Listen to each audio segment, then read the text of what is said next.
Important fire button setting, जिसको on करते ही आपका फायर बटन हो जाएगा बहुत ज्यादा पावरफुल, जो आपके गेम प्ले को बना देगी अज्जू भाई से राइस स्टार। अरे यार क्या बात कर रहे हो यार, भाई से मतलब कुछ भी बोलो। तो वैसे अज्जू भाई का भी आजकल गेम प्ले सुधर गया है फायर राइस गेमिंग के टिप्स एंड ट्रिक देखकर।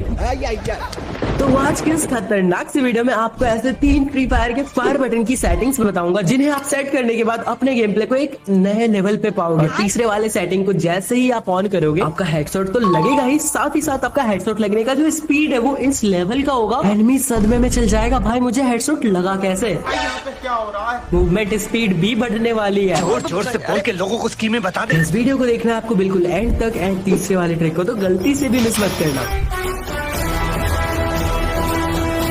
तो दोस्तों, नॉर्मल फायर बटन को फायर बनाने के लिए आपको सबसे पहले फायर बटन का पोजीशन और साइज को अपने हिसाब से परफेक्टली सेट करना पड़ेगा। अब आप इसको कैसे कर सकते हो? सबसे पहले आपको क्या करना है, आपको देखना है अपने थंब को, क्योंकि 99.99% प्लेयर्स जो होते हैं वो अपने थंब से ही फायर करते हैं। बाकी जो 0.001% प्लेयर्स होते हैं वो होते हैं कुछ लेजेंड्स।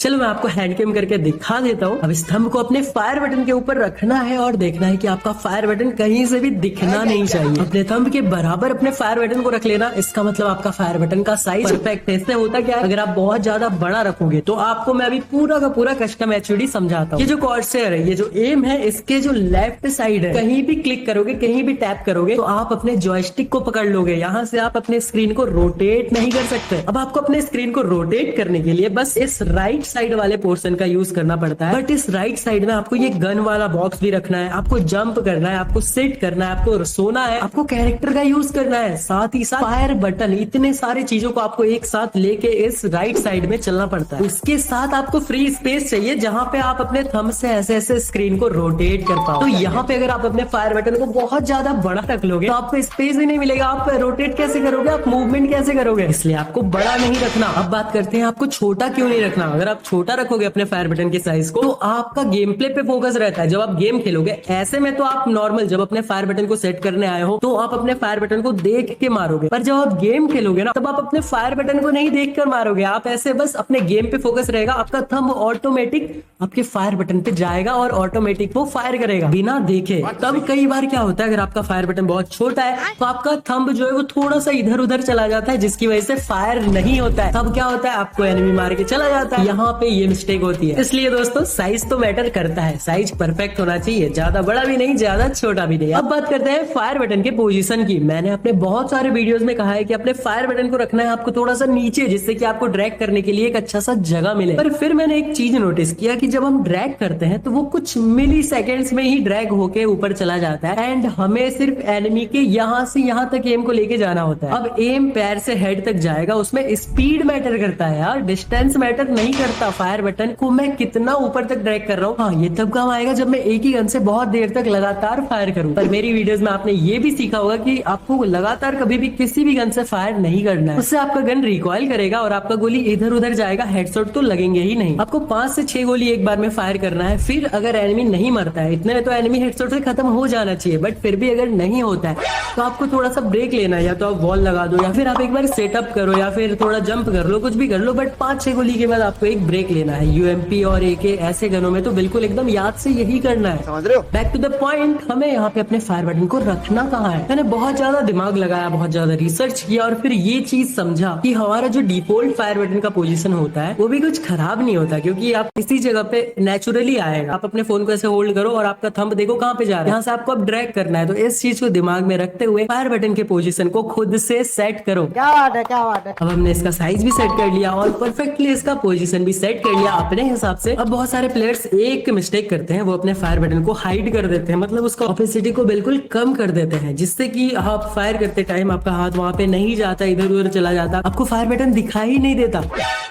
कहाँ देखिए, कभी भी अपने फायर बटन के साइज को 50-60 से कम ही नहीं करना चाहिए, उससे ज्यादा ही रखना चाहिए, क्योंकि हमारा माइंड ऐसे वर्क करता है, वो चीज दिखाई देगा तो फास्ट हमारा हाथ, हमारा जो थंब है वो फास्टली उस चीज पे जाएगा। अगर वो दिखाई नहीं देगा, हम ऐसे अंधा मारेंगे, कई बार उस पे टैप नहीं होगा, इधर उधर हो जाएगा, बिल्कुल ही फास्ट उस चीज पे नहीं जाएगा। हमारा माइंड ऐसे ही वर्क करता है यार, जो चीज दिखाई देता है उस पर हमारा मूवमेंट फास्ट होता है। आप इस चीज को एक बार ट्राई करके देखना, एक बार बिल्कुल ऑपोजिट 0 करके देखना और एक बार 100 पे करके देखना, आपको बहुत ज्यादा डिफरेंस पता चलेगा। बाकी एक चीज मैंने यूट्यूब यूट्यूब पे कहीं पे तो देखा था कि ये जो लेफ्ट फायर बटन है ना, इसको ला के फायर बटन के ऊपर रख देना होता है और उसके बाद इसको पकड़ के फायर करना होता है, ड्रैग करना होता है, तो बहुत अच्छे से ड्रैग होता है। पर इस चीज को मैंने ट्राई किया अपने फोन में तो मुझे कोई भी डिफरेंस का अनुभव नहीं हुआ। आप चाहो तो आप इस चीज को ट्राई कर सकते हो और मुझे कमेंट में बताने क्या ये चीज वर्क कर रही है, क्या इससे ज्यादा हेडशॉट लग रहे हैं या फिर क्या हो रहा है इस चीज से। बाकी इस फायर बटन का काम होता है एनिमी को हेडशॉट मारना और कोई काम नहीं होता, क्योंकि आप एनिमी को 10 बॉडी शॉट मारोगे 20-20 का, तब जाके वो डाउन होगा। वहीं पे अगर आप एनिमी को 2 हेडशॉट मार दोगे तो वो खत्म हो जाएगा। बात तो सही है। और हेडशॉट मारने के लिए आपको ऑलवेज करना रहता है ड्रैग, और ड्रैग करने के लिए काम करता है हमारा सेंसिटिविटी। अगर आपका सेंसिटिविटी परफेक्टली सेट है तो आप इजीली एनिमीज को हेडशॉट मार पाओगे। फायर बटन का रोल तो रहता ही है 90%, पर सेंसिटिविटी भी इसमें वर्क करती है और उसका भी रोल रहता है 90%। टोटल हो गया 180% भाई। मैं तो यही कहूंगा कि आप जितना ज्यादा हो सके अपने सेंसिटिविटी को रखो।